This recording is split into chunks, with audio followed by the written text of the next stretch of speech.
Okay, we're finally doing it. Today we are looking at the last part of Girl Defined's self-titled book, Girl Defined. It has been a slog through the first 4 parts, but we made it through. We're here. We can get through this last part together. I believe in us. If you want to see my in-depth review of the rest of this book, the first 4 parts, then I will leave a playlist to it down in the video description below. But this last part is kind of mostly a summary of what they've been talking about in the rest of the book. So if you want to watch those videos, you can, I recommend them, but you don't have to kind of get what we're talking about here. A lot of it is quite repetitive, it's a bit samey. This is just kind of, a wrap up for those of you who have been following the series so far. So let's jump straight into part 5 of this book, which is titled Femininity Worth Fighting For, and we're going to start with chapter 13, called Imagine the Possibilities, and it opens with a nice little bit of classic life shaming, as we know Girl Defined love to do. So Bethany is working for her dad's senior care company, her words, her description, when she meets a woman in her 80s who is clearly super proud of all these achievements she's had in her life, specifically these dancing trophies that she won. She had a family, she got married and stuff, but mostly she followed her passions, and she was really into dancing, and she was good at it, and she's clearly super proud of all these awards that she still has, until Bethany writes this. Mrs. Myers looked in my direction and said, "Dearie, these are my dancing trophies. I was a swing dancing champion for 10 years in a row. You should have seen the way I moved. Oh, I used to tear up that dance floor." She gazed off into the distance and looked as if she were daydreaming. I quickly got the impression that her trophies were her most prized possessions. It seemed as if she was holding on to the memories and clinging to the happy feelings she recalled from that time in her life, which I think sounds pretty lovely. I remember spending holiday after holiday competing in the national competition. My poor children had to spend the majority of those holidays alone with their dad. I guess that's the price one pays for being a champion. In the end, as you can see, I won the trophies, but I'm starting to wonder if it was worth it. Mrs. Myers' smile slowly faded as she finished talking.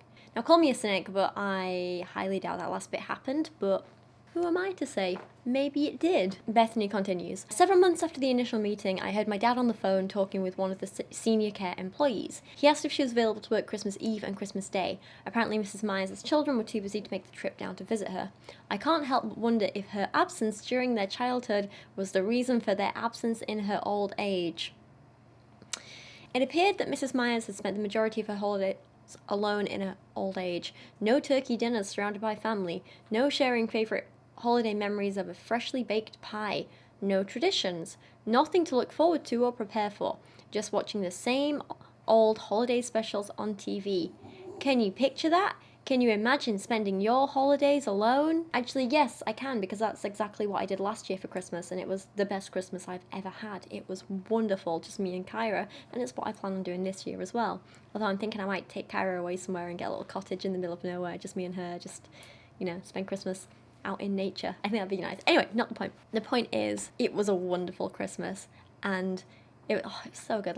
She opened her presents in the morning, and I cooked us a roast dinner, and I made Kyra her own little Christmas dinner as well, and I drank pink champagne, and I ate an entire toffee roulade to myself, and I live streamed for a little while, and then me and Kyra snuggled up and we played some PlayStation and we watched Christmas films together, and then in the evening Charles called me and we chatted for a while, and it was lovely, and I didn't feel alone. I felt very, very happy, content, comfortable. It was an excellent Christmas, and I learned that sometimes choosing to be physically alone is much better than being forced to be around people who make you feel like crap. But personal stories aside, the fact that Bethany is being so judgmental and dismissive when this isn't even something that this woman has expressed feeling herself. She's just oh, this elderly woman's feeling lonely and wants a bit of company. Well, it must be her own fault. It's so rude. It's horrible. She goes on to write that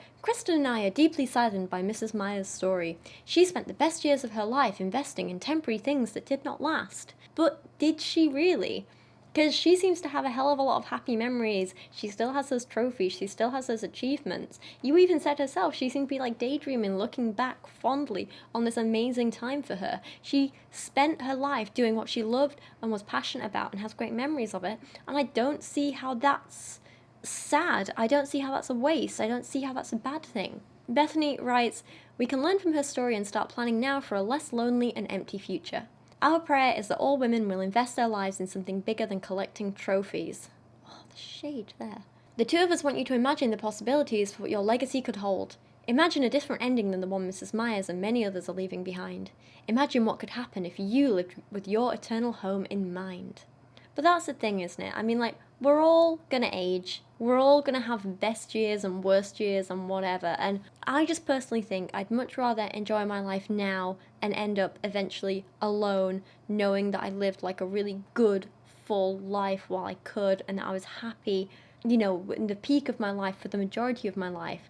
I'd rather do all of that and know that I've spent my life helping thousands of people and being a good influence on thousands of people, hopefully, than spend my life raising kids that I don't want and will just end up resenting just because maybe, possibly, that might mean I'm not alone for the last couple of years of my life.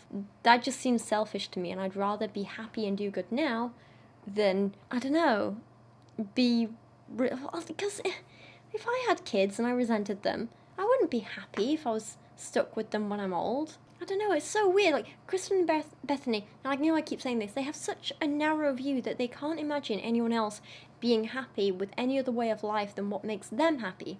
They can't imagine people finding fulfillment anywhere other than where they find it, and it's just very bizarre. It's very narrow-minded. Anyway, they go on and they say, now we want to introduce you to 3 women who have lived their lives for a greater purpose. They each have very different stories and very different legacies. Chloe's skin-tight leather pants paired with her bright pink hair made quite the introduction. Chloe was a bad girl, desperately trying to turn good. She was a lost and broken mess in search of help. I feel personally attacked by this description. Without immediate intervention, the downward spiral Chloe was following in life would have spun completely out of control, and that's where the hero, Mrs. Harris, comes into play. Well, I personally think Chloe sounds very, very cool. Mrs. Harris was happily married at a young age. Before she had children, she and her husband turned their home into a shelter for lost and broken girls. Girls who were drug addicts, pregnant, or runaways. Or girls with pink hair, apparently. But, sorry. What was Mrs. Harris's goal? To mentor, love, and disciple these young women. Indoctrination. She wanted to show these hurting girls God's love in a real and tangible way. It's not even subtle, is it? It is indoctrination. You're indoctrinating vulnerable young women. Mrs. Harris continued her open home ministry until she became pregnant and had a baby of her own. At that point, she and her husband decided to close their doors to estranged girls. They both agreed that investing their time in the lives of their own children would be their primary ministry. Ah yes, as all good God-fearing people should do. Stop focusing your energy on these random many strangers who need you, and instead focus on contributing to overpopulation and only putting time and care and energy into helping people who are blood relatives. It's the Christian way. For all I joke, and I'm a little bit snarky though, once this woman's kids are grown up and moved out and whatever, she does decide to open her home again to struggling young people. And for all my snarkiness, I do think this is a genuinely good thing. I don't like the idea of them using it to like hook people into their religion, like vulnerable people, and to kind of manipulate them. I don't like that, but the fact that they are helping people who, maybe struggling with addictions or health problems or any other things, like I do think that's a good thing. For all my snarkiness, I can commend her a lot for this. Anyway, long story short, Chloe, we know she was terrible because she had pink hair. She ends up transformed by Mrs. Harris, and then Mrs. Harris's nephew falls in love with the new and improved Chloe, and everyone has a happy ending because we all know a woman can't really be happy until she's married off to a man and popping out babies. They ask us, let us pause and take a quick trip into the future. Imagine yourself 20 years down the road. What do you see? Do you see yourself as a Mrs. Harris or more of a Mrs. Myers? Do you see yourself creating a legacy that will reach into eternity? I do see myself creating a legacy, but I also absolutely see myself as a Mrs. Myers. I know that's not the answer you wanted, but it's what I'd like. Our prayer is that all Christian women will have the mindset of Mrs. Harris, to be women who invest in the people around them, women who serve their families, women who live under the reality that this is not their forever home. We as faithful followers are simply ambassadors for Christ, passing through on our way to heaven. When I actually read this in the book, I proper heard it in their voices and it haunted me. The next story in the book is one which I think perpetuates some really harmful stereotypes, and this is kind of why I have a problem with it. So In this story, a woman was abused by her father when she was younger, and now she is, and I quote, totally turned off by the idea of marriage and starting a family of her own. I know.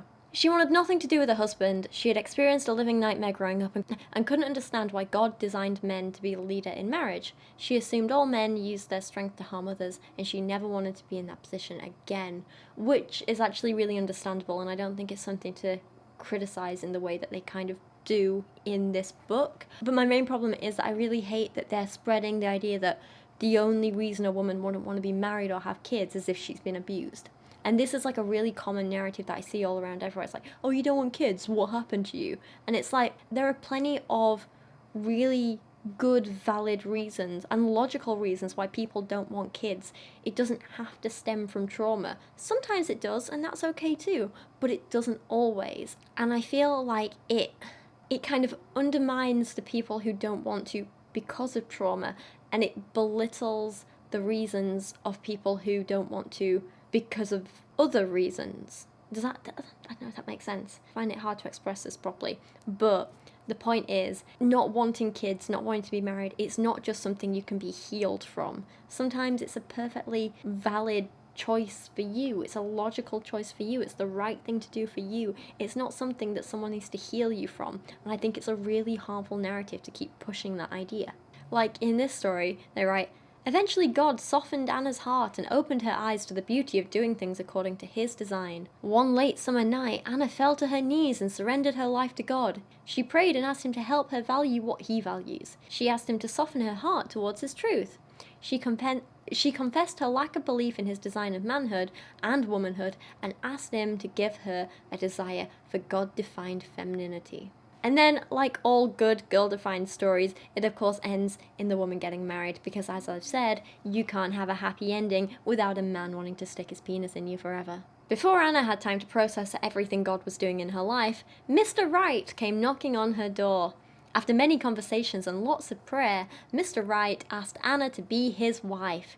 She and her husband, Jared, were Jared? How do you say that? It's Jared, right? Anyway, her and Mr. Right, they were married on a picture-perfect spring day. They go on to say that sadly the two of us know many Christian women who are in less than ideal situations.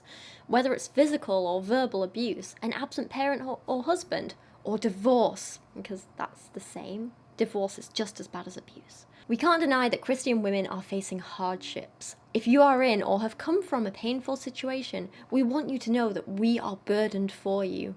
We are so sorry you have had to endure pain because of the sinful choices of others. Our prayer is that you will read Anna's story and find hope for your future. We want you to know it is possible, by God's grace, for you to have a purposeful and God-honoring legacy. If you are willing to choose forgiveness and trust that God's design is truly best, you can also reclaim the life God has given to you. Now, I know I'm not a Christian woman, but I have come from situations like these. I'm sure a lot of you know some of my background, although not all of it. I haven't spoken about everything in public. But the point is, I can't help but just feel incredibly patronised by this entire section. I do find it patronising rather than comforting, and I guess I appreciate the sentiment that we're going for. I get that they're trying to do something nice, and I can appreciate that. I just don't think they fully understand what they're saying, and I have issues with it. But I don't know, maybe share your thoughts on that in the comments, please, because I'm just one person. Maybe I'm wrong, maybe they are doing something good here, I don't know. The last story in this section is about someone called Sarah who dated a lot, which we all know is like the worst thing a woman can do ever. Ugh, how dare she? And then she later found God and wrote a book, and thankfully, unlike the others, this story doesn't end with her getting married, so I kind of appreciated this one. I'm like, cool, good on Sarah. But again, it gets so patronising, so they write, this is a shout out to all the single girls. Take comfort and hope in Sarah's story. You don't have to be married to create a lasting legacy. Sarah is almost 30 years old. God, that's not old. Sarah is almost 30 years old, single, and creating a legacy that will endure. God will use your life as well if you're willing to do what Sarah did. Leave the choice with God. He will bring opportunities to you you never knew existed. And again, for all my snarkiness, and I do find it quite patronising, all the God stuff aside, I actually kind of appreciate this. I don't think it's as awful as the rest of the chapter, and I think it's An okay final note to end this little section on. Except they ended the chapter with this line, which just, I know it's not intended this way, but it just comes across as incredibly threatening, and I find it hilarious. If God can use a widow, a young mum, and a single girl, imagine how he could use you. Like, that's a little bit terrifying. I'm sorry, but the idea of some omnipotent being using me kind of fills me with dread, I'll be honest. That's not a pleasant thing to think about. Chapter 14, which I believe is the final chapter, if I'm remembering correctly, is titled, Let's Get the Sisterhood Started. And it starts with Kristen and Bethany finding out they're going to have another sibling back when they were in high school, and it's like their parents' pregnancy announcement, and then they have the baby, or well, the parents have the baby, and it's just full of really bizarre things. I don't really see the point in this other than saying, yay, there's a lot of girls in our family. It's very odd, but it's full of bizarre little statements like this. Oh, and did we mention that our mum was a baby birthing pro?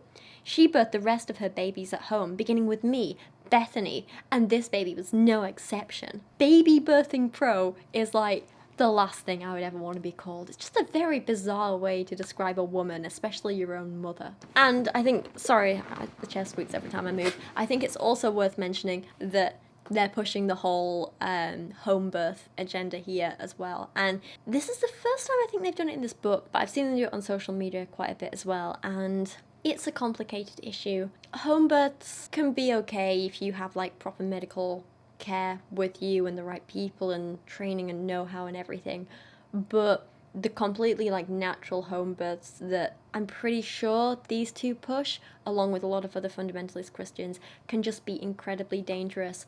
And I just find it a bit worrying that they kind of push this agenda so casually, just, yeah, natural home births. You are putting women and their babies' lives at risk, and I do find it worrying. I know it's a complicated issue, I can't go into the whole thing right now, but I just thought it was worth mentioning. So they start going on and on about how there's just so many girls in the family now, and they reinforce it with like the most ridiculous gender stereotypes like this, right? When the scales tipped in the girl direction, our new sister Susanna made sure they tipped hard.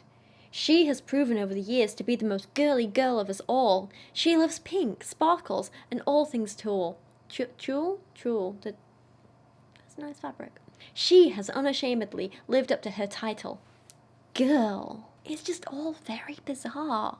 It's really weird. I don't really get the point. I did get the impression that at this point in the book they were just starting to give up. They clearly had some word count that they were trying to reach, and I don't think there was any need for this like entire final section, if I'm honest. It's all very odd, and it's full of like really fluffy saccharine stuff like this, right? We are sisters by birth, and we're also sisters in Christ. There's no experience quite like it. Sisters are like best friends who you can never get rid of. They're there to laugh with you, cry with you, and sometimes laugh at you. They're God-given teammates, and we wouldn't trade them for the world. I'm all for like really nice, positive, happy, empowering stuff, but this is just a little too sickly sweet for me. Doesn't do it for me. I don't mind some of it though. So when you break past that disgustingly like sickly sweet stuff, they write a lot about supporting other women and stuff, and I think that's really, really good. And if you remove all the context, I think it's a fantastic message in itself. It just feels funny that they do this and still refuse to call themselves feminists.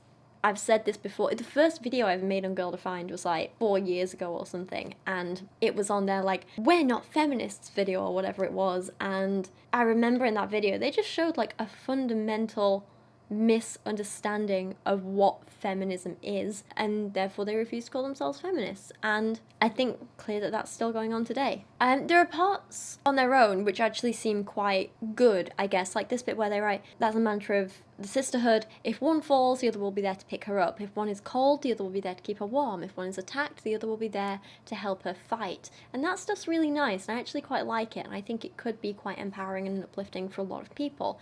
But then they ruin it, like they always do, with going on to say stuff like this. Sadly, many women want you on their team, but are not committed to doing things God's way.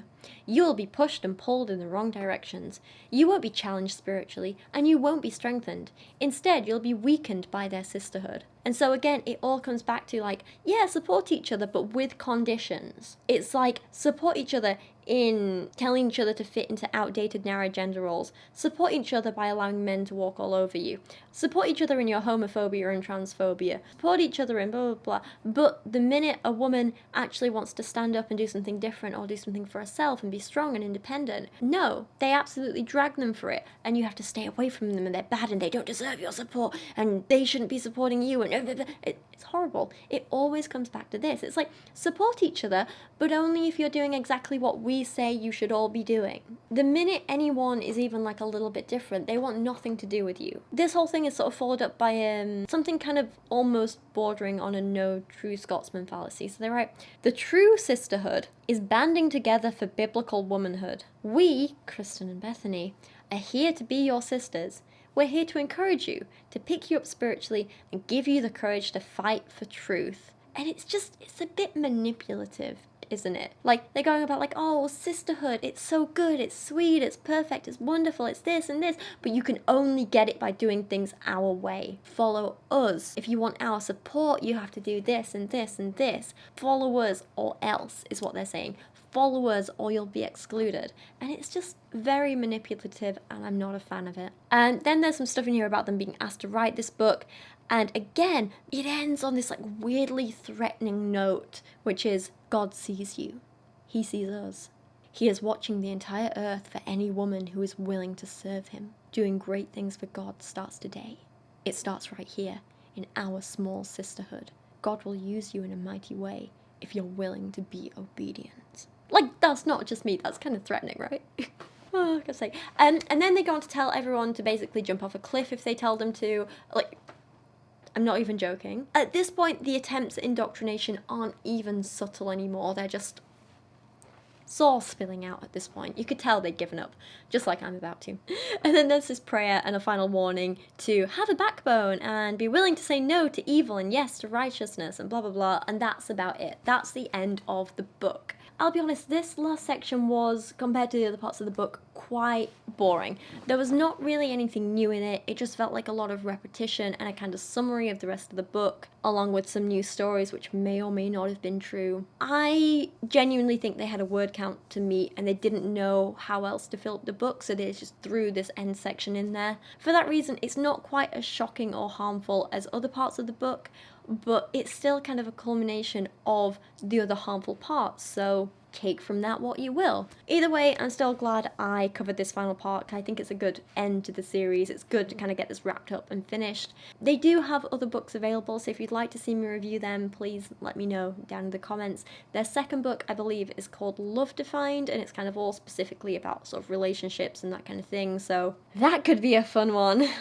So yeah, let me know down in the comments if you'd like to see that. Otherwise, just let me know what you thought of this book and as a whole, and this section in particular, what you think of Girl Defined. I know we all have a lot of thoughts on them, but for now, thank you so much for watching. I'm sorry that every time I move, my chair squeaks like crazy. It must be annoying. It's annoying for me, so sorry. But yeah, thank you for watching. Thank you for sticking with me with this series, and hopefully I'll see you all again really, really soon.